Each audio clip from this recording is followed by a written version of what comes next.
Riding Liberty centres around Sebastian, an 18-year-old boy who goes to work as a polo groom for an established polo yard. He has had a mentally traumatised upbringing. He's mute as a result, and he's a very special boy that we see come out later in the film. And he arrives at the polo yard, and he works for this boy that's very lazy, very spoilt, has everything going for him, has every opportunity to become an amazing player, and is desperate to become an amazing player, but he lacks horsemanship, dedication and work ethic.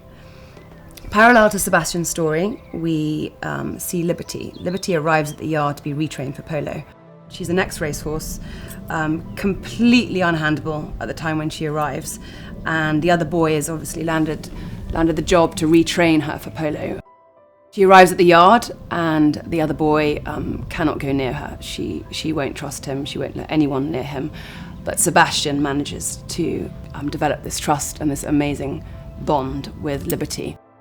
He's picked up by a professional polo player, he's watched and he's seen, and his skill is absolutely remarkable. So the story is very much about their relationship and how they have this mutual understanding of each other's suffering, and the story is then about their transformation.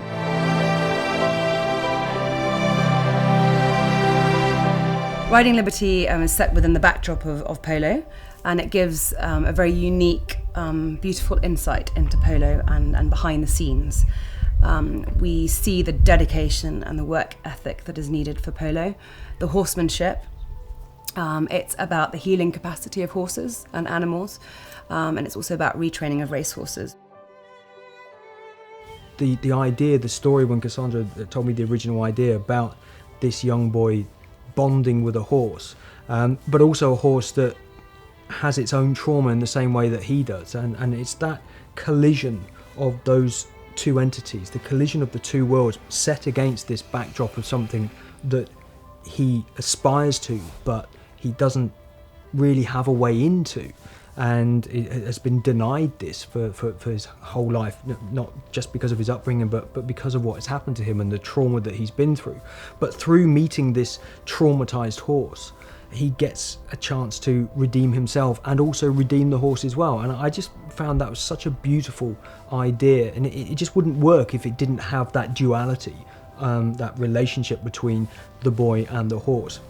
If you then put that against the backdrop of something as as prestigious as polo, something that he can really aspire to be a part of. It's such an amazing sport because it's a physical and a mental game, and it's absolutely about your relationship with your horses.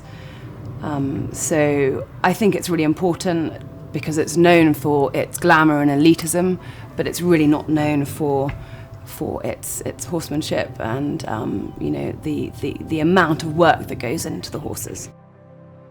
I have been involved in professional and amateur polo, or surrounded by it, most of my life. And being a filmmaker, I was just passionate about finding a story that I could make into a film. And for many, many years, I played around with so many different ideas, and I just couldn't find the right story that was going to be meaningful. I then heard the most remarkable story about how a horse changed a boy's life. It's going to look incredible. The locations are stunning. It's the story, the characters, the performances. I mean, it's just everything is just going to be there to create an incredibly beautiful and timely film that I just think is going to resonate with so many people.